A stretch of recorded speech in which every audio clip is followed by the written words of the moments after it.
Hello student, आज हम chemical bonding and molecular orbital chapter 4 class plus one का topic start करेंगे। Hybridisation ये थर्ड पार्ट होगा हमारा। तो हाइब्रिडाइजेशन में हम क्या पढ़ने वाले हैं? The phenomena of intermixing of atomic orbital of slightly different energy of an atom. तो यहाँ पे क्या है कि हाइब्रिडाइजेशन क्या होता है, हमारे पास एटम्स की एटॉमिक ऑर्बिटल्स के अंदर इंटरमिक्सिंग होती है एनर्जी की। ठीक है जी, तो इस चीज़ को बोला जाता है हाइब्रिडाइजेशन। तो यहाँ पे अगर मैं एग्जांपल की बात करूँ, देखो बेटा, तो सिंपल ओके। तो यहाँ पे एग्जांपल की बात करते हैं। तो एग्जांपल जैसे एस ऑर्बिटल है और पी ऑर्बिटल है। हमें पता है S orbital spherical in shape होता है, नॉन डायरेक्शनल होता है। पी हमारा डंबल शेप होता है। ठीक है जी, पी और ई डायरेक्शनल होता है। जब एस ऑर्बिटल पी ऑर्बिटल के साथ ओवरलैपिंग करके इंटरमिक्स होता है तो हमारे पास एस ऑर्बिटल और पी दोनों एस पी हाइब्रिड ऑर्बिटल बना देते हैं। ठीक है जी, तो यहाँ पे क्या होता है, जब एस और पी से हमारे पास इंटरमिक्सिंग होती है, पर इन दोनों की एनर्जी सेम होनी चाहिए, ये कंडीशन होती है। आगे हम पढ़ेंगे वो कंडीशन। ठीक है जी, तो फर्स्ट क्या है, एस पी हाइब्रिड ऑर्बिटल बनते हैं। देखो यहाँ पे क्या हुआ, पी और एस की दोनों की ओवरलैपिंग होती है, तो यहाँ पे एस पी हाइब्रिड ऑर्बिटल बनते हैं। तो शेप आप ध्यान में रखना बेटा, इस इनके बीच जो एंगल बनता है वो 180 मतलब लीनियर शेप का होता है। ये जो भी हमारे पास इंटरमिक्सिंग के बाद इसकी ज्योमेट्री बनती है।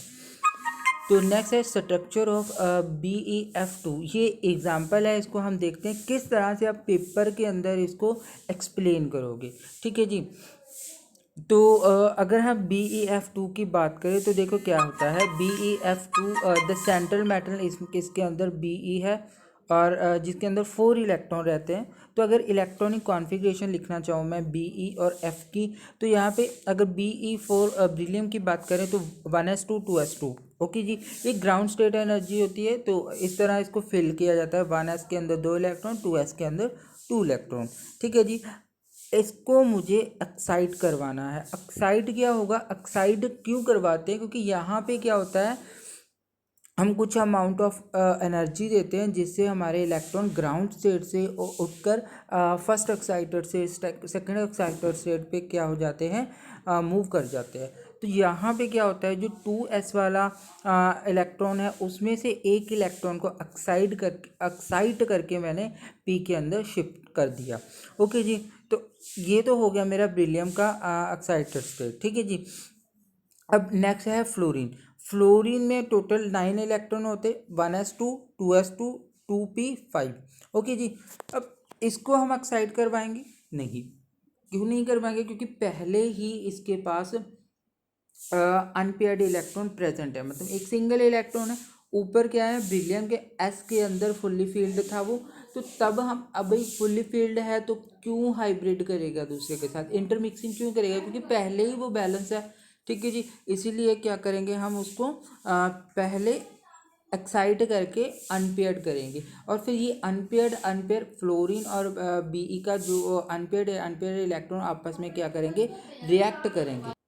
ओके, तो फ्लोरीन और Be यहाँ पे इंटरमिक्सिंग करेगा। अब यहाँ पे बेटा आपने क्या करना है, जब किसी भी तरह की एग्जांपल आए आपने लैंग्वेज यही रखनी है, सिंपल इसी तरह से स्टेप लिखने हैं। वहाँ पे आपको सिंपल वो कौन सी हाइब्रिडाइजेशन शो करता है वहाँ पे चेंज करना है, वो आगे आपको बताते जाएंगे।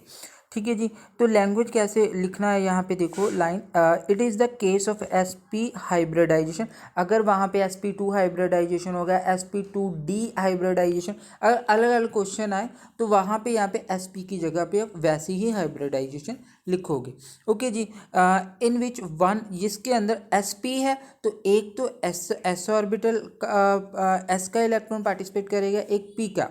ओके जी, तो तभी तो इंटरमिक्सिंग होगी, मतलब 2s और 1 2p ऑर्बिटल क्या होगा, Be atom having nearly same, जिनकी एनर्जी नियरली सेम होगी वो इंटरमिक्स होंगे to give 2sp hybrid orbital. ठीक है जी, तो यहाँ पे half filled 2p orbital of of two fluorine atom, मतलब एक क्या होगा हमारे पास एस ऑर्बिटल, सॉरी एक होगा Be का एटम और दो फ्लोरीन के एटम आपस में इंटरमिक्स होंगे तो क्या करेंगे sp हाइब्रिड ऑर्बिटल की फॉर्मेशन करेंगे, और जहाँ पे sp सिग्मा बॉन्ड की फॉर्मेशन होती है। ओके, तो डायग्राम देखो नीचे क्या है, अगर मेरे पास sp हाइब्रिड, दो sp हाइब्रिड ऑर्बिटल है और ये क्या होगा पी के एफ ऑर्बिटल के साथ क्या करेंगे, रिएक्ट करेंगे। अब ध्यान से देखो sp ऑर्बिटल को p के साथ रिएक्ट करवाए, वो क्यों कराया है sp, क्योंकि जो बेरिलियम की एक्साइटर सेट है वो s और p दोनों में दोनों अनपेयर्ड है, तो यहाँ पे sp हाइब्रिड शो किया गया। तो जब इनकी इंटरमिक्सिंग किया तो हमारे पास sp हाइब्रिड ऑर्बिटल बनते हैं। तो इस तरह से इसकी रिएक्शन है।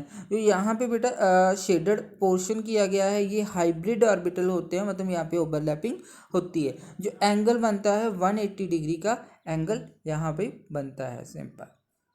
ओके, तो नेक्स्ट यहाँ पे कुछ करेक्टरिस्टिक्स है हमारी हाइब्रिडाइजेशन की, वो कौन कौन सी है।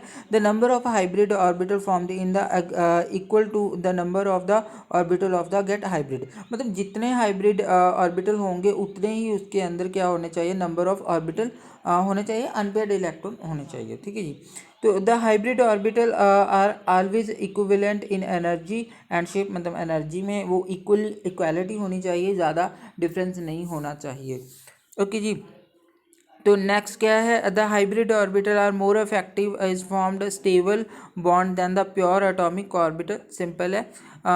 नेक्स्ट पॉइंट है, the hybrid orbital are directed in shape in the form some preference direction to have the stable arrangement, therefore the types of a hybridization including in the geometry of the molecule। कहने का क्या मतलब है कि जहाँ पे hybrid orbital directed in the shape is some predicted direction, मतलब इनकी कुछ डायरेक्शंस होती हैं स्टेबल अरेंजमेंट होने के लिए। अब कुछ होते हैं जब हाइब्रिड होने के बाद वो लीनियर शेप में रहते हैं, कुछ ट्राइगोनल शेप हो जाती है, इस तरह से उनकी शेप चेंज होती रहती है। वो अपने आप को स्टेबिलिटी करने के लिए वो यहाँ पे लोन पेयर बॉन्ड पेयर की रिपल्शन की वजह से भी काफ़ी सारी प्रॉपर्टी यहाँ पे अप्लाई हो जाती है। इसी उन सारी प्रॉपर्टी को सेटिस्फाई करने के लिए ये अपनी ज्योमेट्री को अरेंज करता है। ओके जी।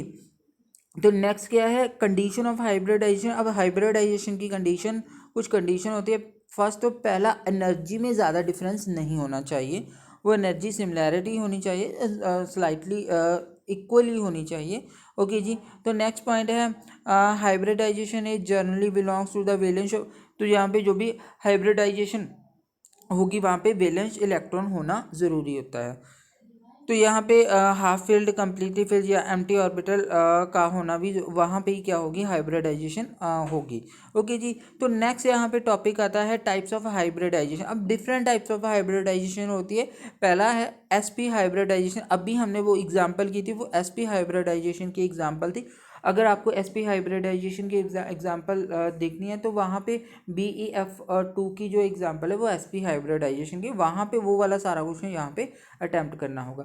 तो नेक्स्ट जो क्वेश्चन है sp2 हाइब्रिडाइजेशन, तो यहाँ पे जो ज्योमेट्री बनती है ट्राइगोनल हाइब्रिडाइजेशन होगी। तो सिंपल है। अब बेटा फर्स्ट क्वेश्चन के साथ इसका कंपैरिजन करके देखना तो ईजिली आपको पता चलेगा कि कहाँ पे क्या डिफरेंस है। ठीक है जी। In this type 1s and 2p orbital, मतलब एक तो s का होगा, दो p के होंगे, यही तो है sp, s एक है p की दो है। तो यहाँ पे क्या होगा, एक s ऑर्बिटल होगा और दो p ऑर्बिटल होंगे। जब वो इंटरमिक्स होंगे एनर्जी में तो वहाँ पे क्या होगा, हाइब्रिड sp2 हाइब्रिड ऑर्बिटल बनेंगे। तो ये सिंपल है, डेफिनेशन लिखी गई है, यहाँ पे आप फोकस करना है एक दो बार, सारी डेफिनेशन सेम होंगी हर टाइप्स की। ओके जी। जो यहाँ पे हाइब्रिड ऑर्बिटल बनेगा उनके विचकार एंगल 120 डिग्री का बनेगा, ये आप देख लेना।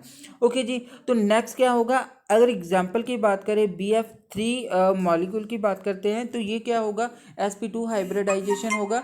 तो मैं बेटा आपको sp हाइब्रिडाइजेशन निकालना सिखाऊंगा ट्रिक के माध्यम से। तो आप कोई भी मॉलिक्यूल को देखते ही या फिर कंपाउंड को देखते ही आप बता सकते हो कि इसकी हाइब्रिडाइजेशन क्या होगी। वो एक ट्रिकी है, बस पेपर में वो मेथड नहीं लिखोगे, वो आपके लिए याद करने का एक वे होगा इजी वे के साथ। तो उससे आप पहले ये निकाल लोगे कि किसी कोई हमें फॉर्मूला दिया गया है, उसका हाइब्रिडाइजेशन क्या होगा, ये आपको पता चल गया, फिर आपने एकदम से क्वेश्चन इजीली आराम से इसको परफॉर्म कर लेना है।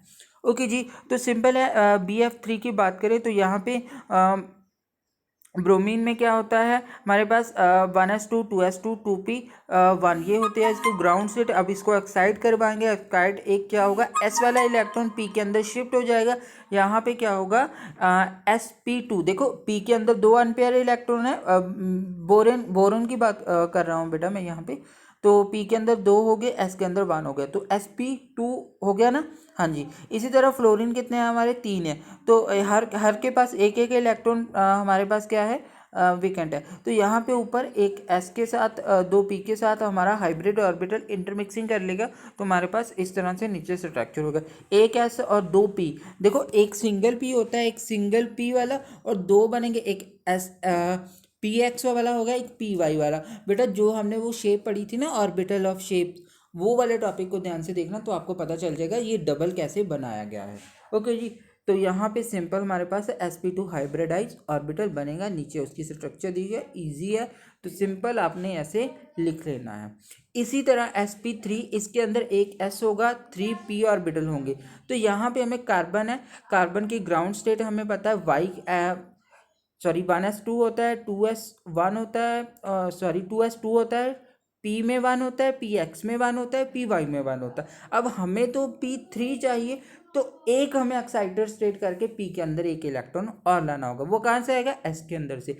S का एक इलेक्ट्रॉन P के अंदर है, तो 3 हो गया, तो यहाँ पे sp3 हाइब्रिडाइजेशन होगी। अब क्या है, मीथेन ग्रुप लिया था हमने यहाँ पे CH4, तो हाइड्रोजन के पास एक होता है, तो एक है, टोटल 4 है, तो इस तरह से हमारा नीचे वाला स्ट्रक्चर बनेगा।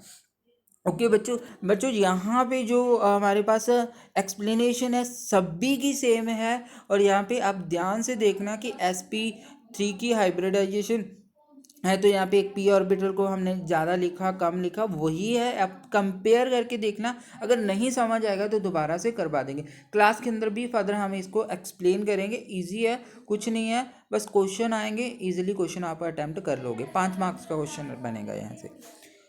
तो नेक्स्ट है sp3d हाइब्रिडाइजेशन, मतलब यहाँ पे क्या होगा, एक s का होगा, p में 3 होंगे और d का 1 होगा ऑर्बिटल। तो वहाँ पे ये सारे क्या होंगे, इंटरमिक्सिंग होकर हाइब्रिड ऑर्बिटल बनाएंगे, और इनके बीच में जो एंगल बनेगा, ठीक है जी, एंगल कितने का बनता है, 90 डिग्री का बनेगा, एक शायद 180 70। ओके, एंगल मैं बाद में देखता हूँ बेटा कौन से थे, अभी मेरे ध्यान में नहीं है। ओके, तो यहाँ पे क्या होगा, देखो नीचे डायग्राम में देखो, एक तो S का है, 3 P के हैं, ये जो हमारे सिंपल P वाले हैं 3, और एक क्या होगा, D वाला होगा। शेप आपको मैं दोबारा दोबारा बोल रहा हूँ, अगर नहीं समझ आ रही तो शेप ऑफ ऑर्बिटल वाले पार्ट को देखो, वहाँ पे आपको क्लियर हो जाएगा।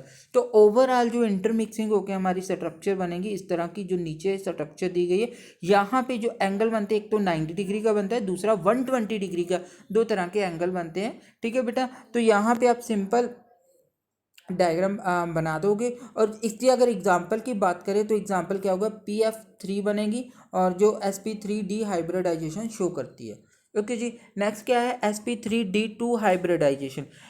इसके अंदर एक s ऑर्बिटल होता है, और 3 p के होते हैं, 2 d के होते हैं। तो देखो यहाँ पे बेटा एक s का दिया हुआ है डायग्राम के अंदर, 2 क्या दिए हुए हैं मेरे, सॉरी 3 क्या दिए हुए हैं, p के, एक px py pz का, ठीक है जी। तो एक क्या होता है, 2 हमारे दिए हुए हैं d के, d में क्या होता है, 2 ही होते हैं, एक तो x square minus y square, एक z स्क्वायर वाला, ये वाला z स्क्वायर हो गया, दूसरे वाला पहले वाला क्या हो गया, x square minus y square. जब इन सभी की इंटरमिक्सिंग होकर हाइब्रिडाइज करते हैं, तो इस तरह की हमारी शेप बनती है, ऑक्टाहेड्रल शेप होती है, क्योंकि 6 टोटल 6 हो गए ना इलेक्ट्रॉन, d के अंदर 2 p के अंदर 3 और s के अंदर टोटल 6 हो गए। तो यहाँ पे 6 में क्या होता है, ऑक्टाहेड्रल इन शेप। ओके जी, एग्जाम्पल की बात करें, SF6 इसकी एग्जाम्पल होगी। और लास्ट पे जो एक और टाइप है इसकी, sp3d3, मतलब s में भी 3 होता है, d में भी 3 होता है, सॉरी s में 1 होता है, p में 3 होता है, d में 3 होता है। तो सिंपल है, यहाँ पे ये यहाँ पे आप बना के देख लोगे सारा, तो इसमें टोटल कितने इलेक्ट्रॉन है, 7। 7 में क्या होता है, पेंटागनल बनता है हमारे पास, क्या होता है, बाई पेंटागनल, ठीक है जी। वो आप स्ट्रक्चर वाले टॉपिक में देख लोगे। यहाँ पे क्या होता है, दो तो हमारे अब एक अब पे होता है, एक डाउन पे होता है, और बाकी सारे प्लेन के अंदर रहते हैं। और यहाँ पे जो सारे के सारे बॉन्ड होते हैं वो एक तो 72 डिग्री के होते हैं और एक 90 डिग्री का रहता है। ओके बच्चों, तो ये सिंपल हमारा टॉपिक था हाइब्रिडाइजेशन का। आज अगला जो टॉपिक होगा हमारा अगली क्लास के अंदर, वो हम पढ़ेंगे मॉलिक्यूलर ऑर्बिटल थ्योरी। वो भी बिल्कुल इजी है, तो वहाँ भी हम देखेंगे। तो आज के लिए इतना ही। तो लास्ट पे यही कहूँगा, stay home, stay safe, thank you.